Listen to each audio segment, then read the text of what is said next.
I feel like I was starting to lose who I was, and I think that's what this song was kind of triggered by and inspired by.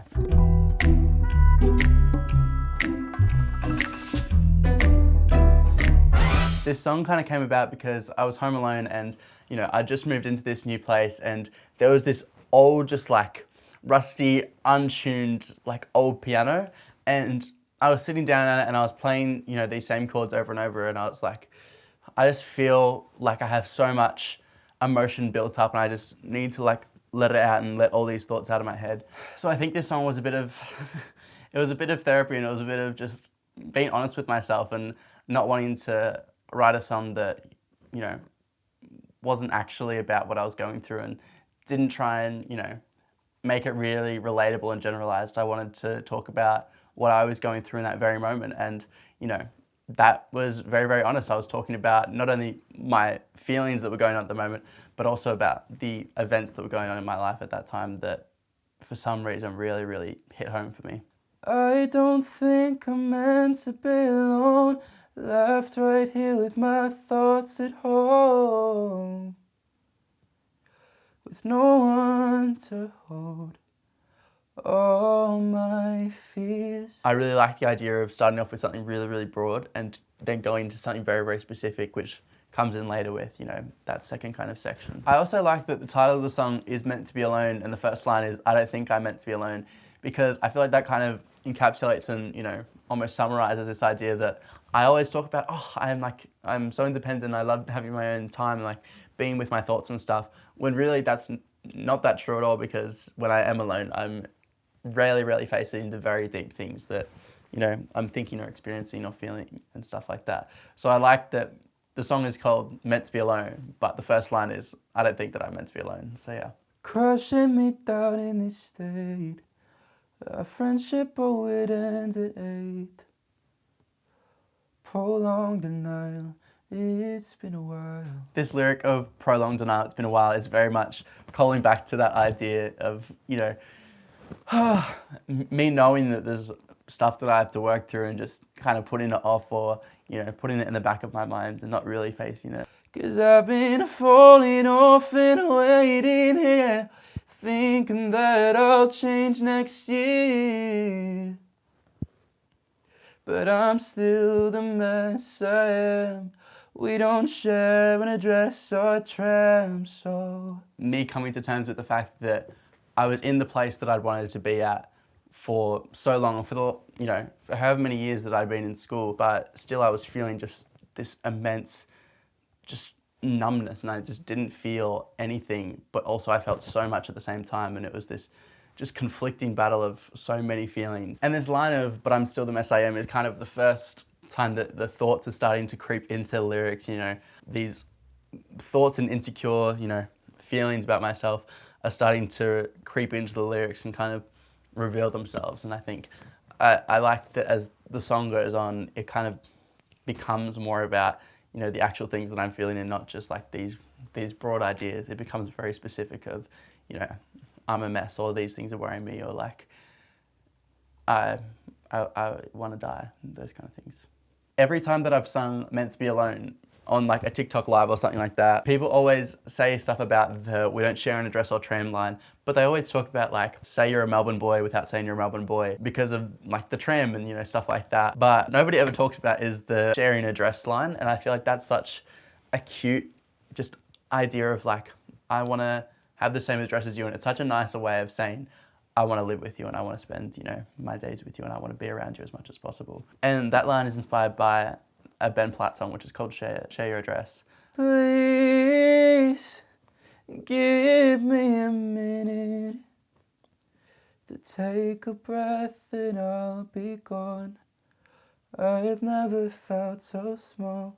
The Give Me a Minute line, while every time I sing it, I think of Lizzie McAlpine and her song Give Me a Minute, and just the incredible writer and musician that she is.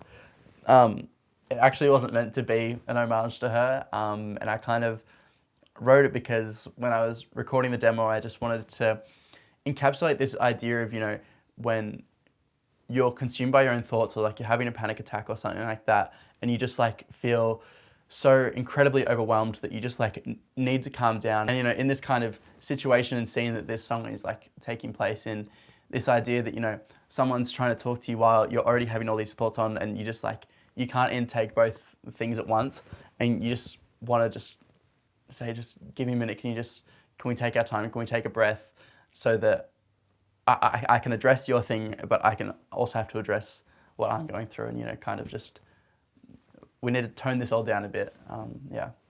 And I really liked the idea of saying that I've never felt so small, because so often I want to, you know, portray myself and, you know, feel like I'm this, you know, massive energy in this, I'm taking up space and all these things. So for someone like me who feels like they're this massive personality, for me to be, you know, crushed and just squashed down and to feel absolutely so small and worthless and insignificant is like really, really just hard to think about. But yeah, that's what I wanted to talk about in the song. Please give me a minute to explain myself to you, no matter what I do. A lot of the time whenever I'm in like a fight or a discussion or just like a conversation where there's like two opposing views, whenever they've, you know, said their point of view and, you know, I want to explain how the scenario was for me or something like that, I'm often so just aware of the fact that when I'm explaining myself, I don't want it to come off like an excuse, or I don't want to, you know, invalidate their experience or what they're going through by saying my opinion or the way that, you know, I perceived that situation when it was going on or something like that. But also, apart from just being in the scenario where I want to explain my point of view, it was also this idea of give me a minute to explain myself to you and why I feel this certain way and why, you know, certain things have really affected me more than they might to other people or something like that. So it's this idea of let me explain my background and my experiences and stuff like that, so that maybe you'll understand why I'm feeling this certain way. And while I think a lot of people think that no matter what I do means that just in any circumstance, let me explain myself to you, like no matter what I do, just give me, you know, the respect to explain myself and, you know, have my say and for us to both, you know, talk about it. I actually wrote the line as no matter what I do, and, you know, I'll take a vow to be with you forever, because I want to work through this and I really cherish our relationship or friendship or connection and stuff like that. So it's really no matter what I do, like a marriage and stuff like that. But it also works as no matter what I do, as in no matter what I do, let me explain myself to you. Please, please just be patient. I'm not one for chasing stars, but I found myself on Mars. I really liked that imagery of chasing after a star, almost like trying to find the pot of gold at the end of the rainbow. It's, you know, trying to chase after something that sometimes isn't attainable. Please stay in my orbit. If you need space, then I'll be here. I've heard we meet once a year. So yeah, that's what this whole kind of section of, even if we spend a long time away and, you know, we're out of orbit from each other, we'll always come back around again and, you know, be with each other and cherish the time that we do have with each other. Yeah. It's very romantic, it's very cute, yeah. I've done it again. I've upset my father's mind, 'cause I didn't speak mine. At least that's what I gather. Reactions never matter, it's just pain.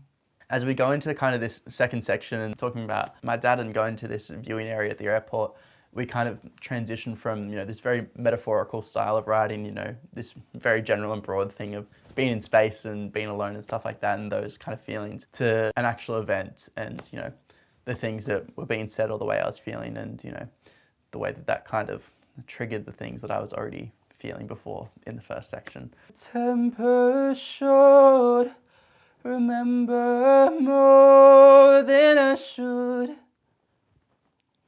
His stubborn thoughts ate more than I ever could. Robert and I always joke that I have really, really good memory, and memory for like silly little details and like things that probably should be forgotten. And I think this line of remember more than I should was kind of about that, and the fact that because I remember them so distinctly, it can make them seem like they're more significant than they are because I remembered them. And yeah, it was kind of this idea that are things as big as I think they are? But I'll meet him at the airport in the viewing area away.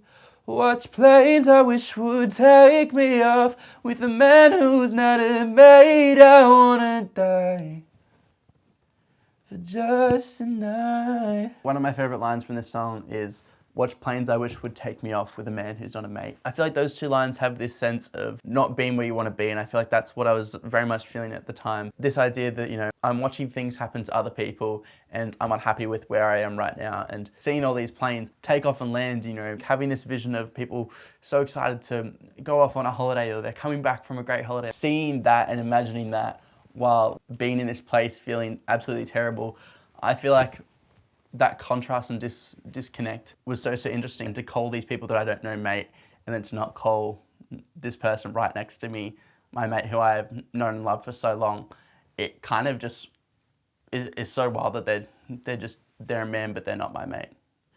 I feel like that's just really impactful way of saying it, in the way that our emotions can sometimes just make us not see things clearly and make us forget about the impact that some people have had on their lives. This last line of the song with I want to die for just tonight, it's so incomplete because these emotions haven't really been confronted in a healthy way and in a constructive way. So there you go, there is the meaning behind the lyrics to my song Meant to Be Alone. Feel free to go stream it now.